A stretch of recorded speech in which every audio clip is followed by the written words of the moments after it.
Hello friends, मी आहे तुमचा लाडका बनी आणि आज मी घेऊन आले तुमच्यासाठी एक छानशी गोष्ट जिचं नाव आहे लबाड बगळा. एका जंगलामध्ये एक छानसं तळं होतं. ज्या तळ्याच्या काठावरती खूप सारे बगळे राहत होते आणि पाण्यामध्ये छान मासे, खेकडे असा सगळा त्यांचा छान असा परिवार होता. एके वर्षी काय झालं, खूप मोठा दुष्काळ आला. दुष्काळ म्हणजे त्या वर्षी पाऊसच पडला नाही आणि त्या रणरणत्या उन्हामुळे सगळं तळ्यातलं पाणी आटून चाललं होतं. आणि तो त्यातला एक जो बगळा होता तो अतिशय म्हातारा झाला होता. त्याला चिंता वाटायला लागली, आता तर मी म्हातारा झालोय आणि आता मला नेहमीसारखी जाऊन शिकारही करता येत नाही आणि आता तर पाणी कमी होत चाललंय, त्यामुळे कमी पाण्यामध्ये मासे तर मरून जातील आणि मग मी शिकार कशी करणार आणि मला जर मासे नाही मिळाले तर मी जगणार कसा, असा त्याला प्रश्न पडला. मग त्याने ठरवलं की आपण काहीतरी शक्कल लढवली पाहिजे. मग त्याने असंच एके दिवशी बसल्यावर विचार करता करता त्याला एक युक्ती सुचली आणि त्याने एक आयडिया सगळ्यांना सांगितली.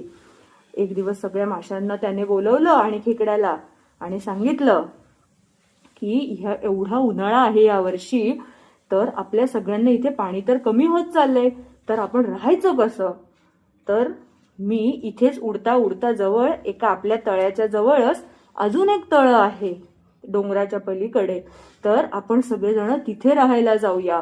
पण आता बघा बाळांनो, बगळा तर उडून जाऊ शकतो, खेकडा सुद्धा हळूहळू चालत जाऊ शकतो, पण मासे कसे जाणार. मग त्या बगळ्याने सगळ्या माशांना सांगितलं की मी तुम्हाला सगळ्यांना हळूहळू एक एक करून ह्या तळ्यातून त्या तळ्यामध्ये सोडवून देईल.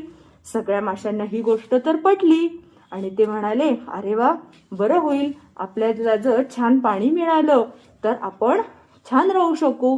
सगळ्यांनी त्याला सहमती दिली. मग जेव्हा खूप जास्त पाणी कमी झालं तेव्हा बगळ्याने काय केलं, एक एक मासा आपल्या चोचीमध्ये धरून या तळ्यातून त्या तळ्याकडे न्यायला सुरुवात केली. परंतु रस्त्यामध्ये एक मोठा दगड होता.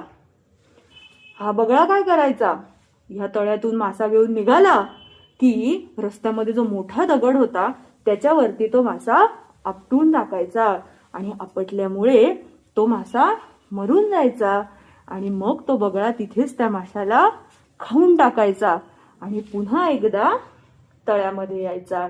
सगळ्या माशांना वाटायचं की एक एक करून सगळे मासे आता दुसऱ्या तळ्यामध्ये जाऊन छान मजेदार पद्धतीने राहत असणारे.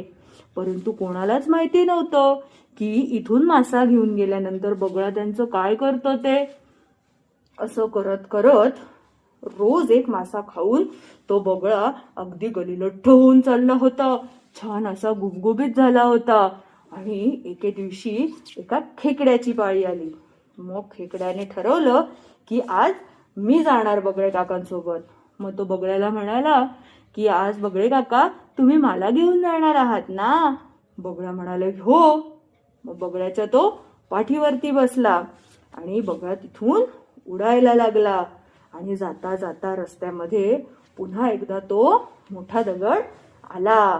परंतु खेकड्याने जेव्हा वरून खाली बघितलं तेव्हा त्या दगडाच्या आजूबाजूला सगळीकडे माशांची हाडांचे सापळे सगळीकडे असे विखुरलेले होते.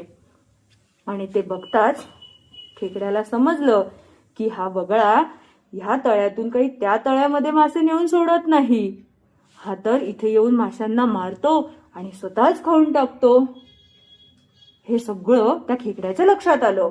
मग खेकड्याने त्या बगळ्याला सांगितलं, असं करा, मला काही दुसऱ्या तळ्यात जायचं नाही, तुम्ही परत चला, मला पहिल्या तळ्यामध्ये सोडवून द्या. बगळ्याचं लक्षात आलं की ह्याला हे सगळं दिसलंय आणि म्हणून हा मला परत घेऊन जायला सांगतोय. तर बगळा म्हणाला, नाही नाही, असं कसं म्हणे, मला तुमच्या सगळ्यांची काळजी आहे आणि म्हणून मी तुम्हाला दुसऱ्या तळ्यामध्ये घेऊन चाललोय.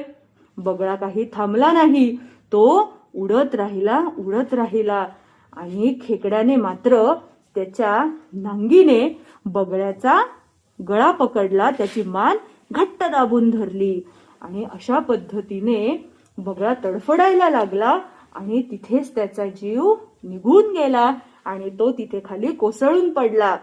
खेकडा मात्र हळूहळू हळूहळू चालत पुन्हा एकदा तळ्यामध्ये आला आणि सगळ्या माशांना त्याने बोलावलं आणि सांगितलं की आपल्या सगळ्यांचा विश्वासघात झालाय. ज्या बगळ्यावर आपण विश्वास ठेवून आपलं जीवन दावणीला लावलं होतं, तर तो बगळा आपल्या सगळ्यांशी खोटं बोललाय. तो आपल्याला सुरक्षित जागी नेत नव्हता, तर रोज एक एक मासा नेऊन तो मारत होता आणि आपल्याला तो खाण्याचा प्लॅन केलेला होता. अशा पद्धतीने बाळांनो, या गोष्टीमधून आपण काय शिकलो? कधीही कोणाचा विश्वासघात करू नये किंवा कोणाशीही लबाडी करू नये, कारण लबाडीचा शेवट हा नेहमी वाईटच असतो. Bye bye. अप्रामाणिकपणाचा शेवट नेहमीच वाईट असतो.